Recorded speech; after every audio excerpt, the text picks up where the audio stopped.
मैं सुरेंद्र पारिक आज आपको सामाजिक अध्ययन के अंदर स्वर्णिम भारत काल के बारे में चर्चा करूंगा। आप सबको इस बात का तो पता ही है कि स्वर्णिम भारत काल भारत के अंदर एक ऐसा काल रहा है जिसमें दुनिया के लोग भारत को सोने की चिड़िया के नाम से जानते थे। सोने की चिड़िया नाम से क्यों जानते थे, इसके लिए भी इसका एक मुख्य कारण ये रहा है कि भारत में सोना व्यापार के माध्यम से विदेशों से आता था, न कि जाता था। क्योंकि उस समय व्यापार में मुद्रा का प्रचलन नहीं था, वस्तु विनिमय हुआ करता था और वस्तु विनिमय के माध्यम से ही विदेशों के लोग अपना व्यापार सोने चांदी के बदले भारत में उत्पादित वस्तुओं को ले जाते थे। इसलिए कहने का मतलब ये है कि भारत में विदेशों से सोना आता था, न कि जाता था, और भारत में इतना सोना हो गया कि विदेशी लोग भारत को सोने की चिड़िया के नाम से जानने लगे। दूसरी बात यह रही कि भारत को सोने की चिड़िया के साथ साथ जगत गुरु के नाम से भी जाना जाता था। जगत गुरु के नाम से जानने के पीछे भी ये कारण रहा है कि भारत की संस्कृति, भारत का समाज इस प्रकार का उत्कृष्ट था कि विदेशी यात्री यहाँ पर आए और उन विदेशी यात्रियों ने भारत की संस्कृति का अध्ययन किया, भारत की कल्चर का अध्ययन किया, तो वो बड़े विशेष प्रभावित हुए और उन्होंने भारतीय संस्कृति से जो भी कुछ सीखा वो अपने देश में ले जाकर उनका प्रचार प्रसार किया और उनका अनुसरण किया। इसलिए भारत से विदेशों ने बहुत सीखा। एक गुरु के रूप में उन्होंने भारत को स्वीकार किया और भारत को जगत गुरु के नाम से जाना जाता है। इसी प्रकार उस समय भारत में द्वीप द्वीपांतर के नाम से भी जाना जाता था। द्वीप द्वीपांतर का मतलब क्या होता है कि भारत का समुद्री पार देशों से व्यापार होता था और समुद्री व्यापार होने के कारण भारत को द्वीप द्वीपांतर के नाम से भी जाना जाता था। भारत के अंदर उस समय जनपद और महाजनपद हुआ करते थे। बौद्ध धर्म की अंगुत्तर निकाय के अनुसार उस समय भारत में मुख्य रूप से 16 महाजनपद थे। जिन 16 महाजनपदों के बारे में मैंने आपको गत कालांश में बताया, और छोटे छोटे जनपद हुआ करते थे। शुरुआत में जनपद हुए, छोटे छोटे जनपदों के ऊपर बड़े शक्तिशाली जन थे, उन्होंने उनको परास्त करके और एक महाजनपद का रूप ले लिया। महाजनपद के अंदर राजा के लिए निर्वाचन का 2 प्रकार का तरीका हुआ करता था, एक राजतंत्रात्मक और एक गणतंत्रात्मक। राजतंत्रात्मक का मतलब होता था कि वंशानुगत राजा का बेटा ही राजा बनता था, किसी दूसरे व्यक्ति को वहां राजगद्दी प्राप्त करने का हक नहीं था। इस प्रकार उसे राजतंत्रात्मक की संज्ञा दी गई। गणतंत्रात्मक शासन व्यवस्था के अंदर राजा का चुनाव प्रजा करती थी और चुनाव करने की एक संस्था होती थी जिसे संस्थागार कहा गया था। संस्थागार के माध्यम से गणतंत्रात्मक शासन व्यवस्था में राजा का निर्वाचन होता था, लेकिन संस्थागार निर्वाचन पद्धति होते हुए भी उसमें राजा के चुनाव में ज्यादातर महत्व अमीर वर्ग का हुआ करता था। इसलिए महाजनपदों के निर्वाचन में गुटबाजियां होने लगी और परिणाम ये हुआ कि धीरे धीरे करके महाजनपद कमजोर होते चले गए और एक समय ऐसा आया कि महाजनपद खत्म हो गया और यहाँ पर देश में विभिन्न राजवंशों की नींव डली गई, जिसमें मुख्य रूप से राजवंश हुए हैं मौर्य वंश। मौर्य वंश में मुख्य रूप से राजा 3 हुए हैं और उन तीनों राजाओं का ही मौर्य काल में ज्यादा विशेष स्थान रहा है, जिनमें पहला चंद्रगुप्त मौर्य, जिन्होंने मौर्य वंश की स्थापना की।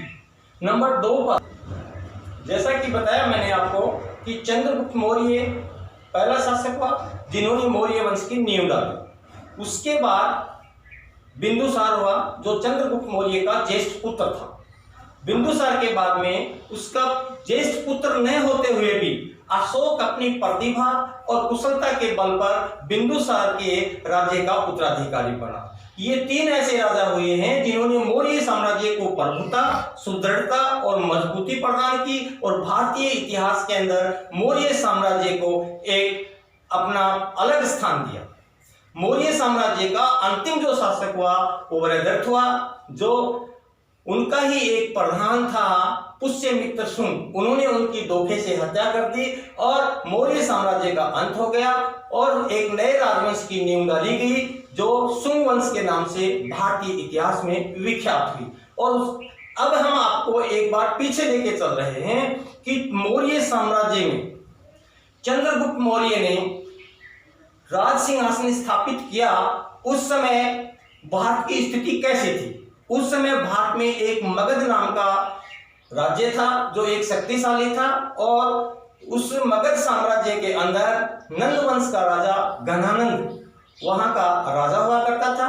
घनानंद स्वेच्छाचारी, निरंकुश, तानाशाही और व्यभिचारी प्रवृत्ति का व्यक्ति था। राजा स्वयं अपनी भोग विलासिता और विलासितापूर्ण जीवन के अंदर अपने कार्यों में ही संलग्न रहता था। प्रजा के प्रति उनका कोई ध्यान नहीं था। प्रजा उनसे बड़ी रुष्ट थी।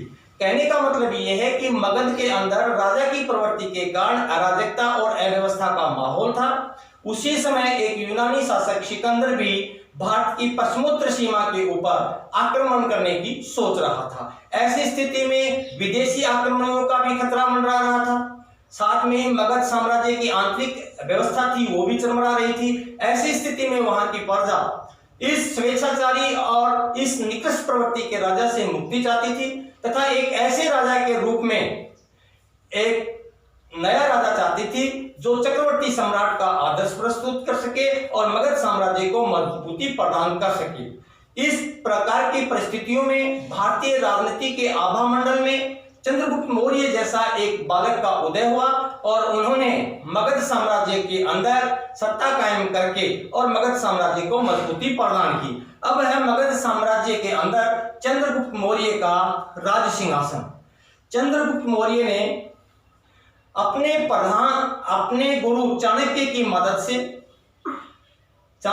मदद से नंदवंश के राजा घनानंद को परास्त किया और मगध साम्राज्य की शक्ति अपने हाथ में ली।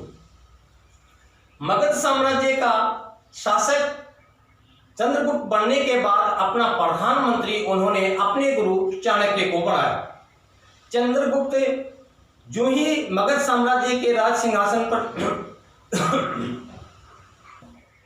चंद्रगुप्त मौर्य ने 305 ईस्वी में मगध सिंहासन प्राप्त करने के बाद यूनान के शासक सेल्यूकस पर आक्रमण किया और सेल्यूकस पर आक्रमण करने के बाद सेल्यूकस को पराजित किया। सेल्यूकस पराजित हुआ। उसके बाद चंद्रगुप्त मौर्य और सेल्यूकस के मध्य आपस में संधि हुई। संधि का मतलब है समझौता हुआ। जब हारा हुआ राजा विजयी प्राप्त राजा के पास जाता है तो राजा उसे अपनी इच्छा अनुसार दंडित करता है, लेकिन दोनों में दंडित करने की बजाय एक संधि सलाह मशविरा करके एक समझौता हुआ। उस समझौते की निम्नलिखित शर्तें थी। शर्तों में पहली शर्त थी कि चंद्रगुप्त मौर्य सेल्यूकस को 500 हाथी उपहार में देगा। नंबर 2, सेल्यूकस अपने क्षेत्र का मुख्य भाग कंधार, अफगानिस्तान, बलूचिस्तान जैसे उत्पादित क्षेत्र चंद्रगुप्त मौर्य को भेंट देगा। नंबर 3, चंद्रगुप्त के साथ सेल्यूकस ने अपनी पुत्री हेलिना का विवाह कर दिया। नंबर 4, चंद्रगुप्त मौर्य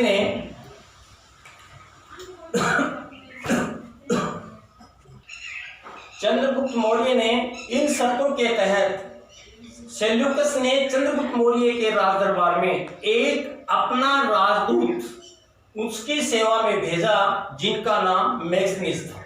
मैक्सनीज ने एक पुस्तक की रचना की जिसका नाम इंडिका रखा गया।